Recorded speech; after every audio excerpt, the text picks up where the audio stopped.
Good morning guys. So today is Sunday,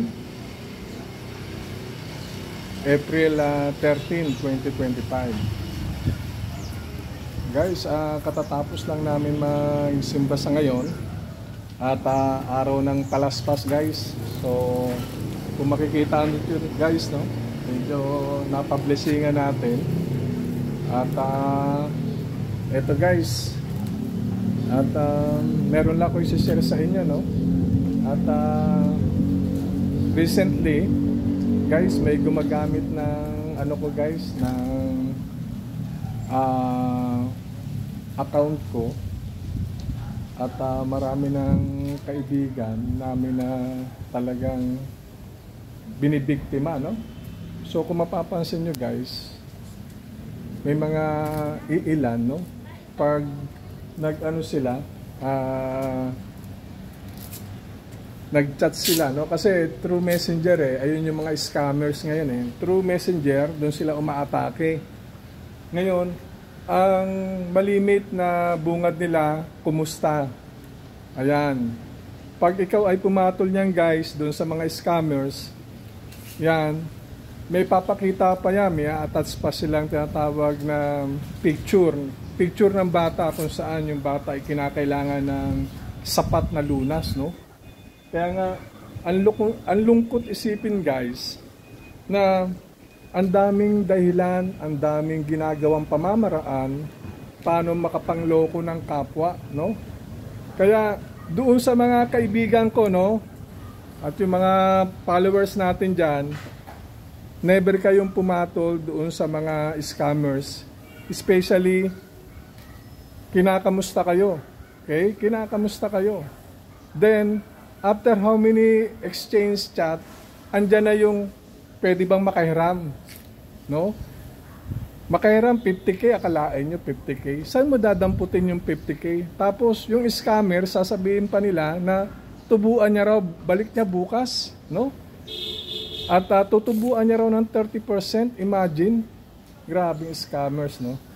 Kumbaga, lahat ng panluloko ginagawa. Kaya nga, yung mga kumpare ko, no, hindi ko nabibigyan ng pangalan. Yung kumpare ko, buti aware, no? At akalain mo kumusta raw? Then, yung kumpare ko tumawag ng pare o pre. Ba, nakipare na rin siya. At ang sinasabi pa, naka-onboard daw ako. Grabe. Kaya nga ang suggest ko lang dun sa mga followers natin, mga kakilala, huwag tayong papatol basta-basta doon sa mga nagchat-chat at gumagamit ng account, kung kanin-kaninong account. Actually, nakikita ako kumbaga pino-forward sa akin yung mga conversation. So mga ilang chat lang, manghihingi na kagad ng pera, humingi ng tulong. Dahil nga ron sa pinadala nilang bata, naka-attach na parang nag-aagaw buhay, na pinalalabas na ito raw ay anak ko, ito raw ay apo ko. Marami. May mga bagay na iilan, no? Ang ginagawa ng mga scammers, tatawag pa sa messenger. Ngayon ipapapain nila yung babae magsasalita, iiyak kunwari, iiyak. At kunwari ako ay nasa malayo at walang signal, hindi makontak, emergency, at humihingi ng pera. Akalain mo yung scammer, humingi ng pera. Pag hingi niya, gusto niya, ibigay mo kagad through GCash. Ang lupit. Kaya nga, ingat lang tayo, no? Ingat lang tayo sa mga manluloko sa ngayon. Kasi pangalawang beses na to na na-hack yung account ko, na which is, hindi ko alam kung bakit, no? At marami sa mga kaibigan natin, no, mga kapitanes na todo suporta sa akin na niloloko nila. Kaya nga, kung nanloko man o yung mga scammers na talagang nagtagumpay man kayo, hindi ibig sabihin yan habang buhay kayo magtatagumpay. So, wag naman sana na bumalik sa inyo yung mas matindi, no? At saka, eto lang masasabi ko sa mga scammers, no? Natutuwa ba kayo na pinapakain nyo sa mga pamilya nyo ay galing sa panloloko? Kasi hindi naman masaya ang buhay ninyo kung patuloy kayong manloloko. Actually, gusto nyo instant money. Instant money dumating sa inyo. Kaya nga, ang inaano ko, dapat maging alisto tayo, no? Doon sa mga kaibigan ko, never natin patulan, no? O bigyan natin ng pansin. Kasi ayan, yung mga scammer na subukan yung tawagan. Kasi yung kaibigan ko, tinawagan niya eh. Ano ang sabi? Mahina ang net. Kalain mo, mahina ang net. Ang galing ng mga scammer na to. Kumbaga, pilit gumagawa ng bagay na talagang makapanloko lang ng kapwa. Kaya nga minsan mapapansin natin guys, no? Naawa tayo dun sa mga taong hirap sa buhay. Naawa tayo.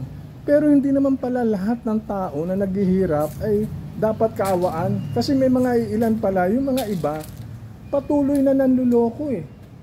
Talaga nanluloko guys. Kumbaga, pinapakain sa pamilya na galing sa panluloko. Hindi ko alam kung bakit masaya sila sa ganung bagay. Hindi ko masukat maisip, no?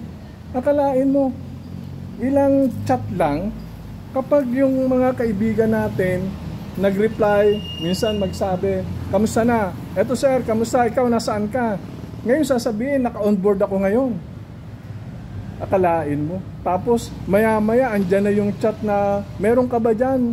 Kahit 50K, tubuan ko na lang, bayaran na lang kita bukas. Kasi mahina yung net eh. Ang lupit, ang lupit. Guys, eto lang masasabi ko sa inyo, no? Eto lang masasabi ko sa inyo, never dumating sa punto na ako ay nanghingi, no, ng tulong doon sa mga kaibigan natin. Huwag niyong isipin na ito, yung ginagawa ng mga scammer na to, ito'y patuloy na panluloko na ginagawa nila. Sana mabigyan na to ng tamang direksyon, no? Kasi doon sa mga scammer, ingat lang din kayo, no? Kasi medyo malapit na kayong makilala, no? Malapit na kayong makilala, pati yung connection nyo malapit na. Kaya yun lang yung masabi ko sa inyo, ha? At wag naman sana kayo ay yung tinatawag na gabaan kayo, no? Wag naman sana na yung panluloko nyo ay tumama ron sa mga anak ninyo, pamilya ninyo, na kung saan na pagsisisihan nyo habang buhay, no?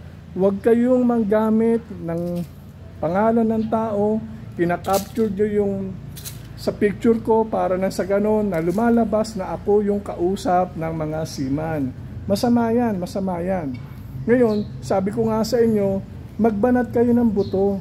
Gumawa kayo ng maayos, pumarehas kayo, magdasal kayo, manalangin kayo, kayo ipatpapatnubayan, maniwala kayo sa akin, no?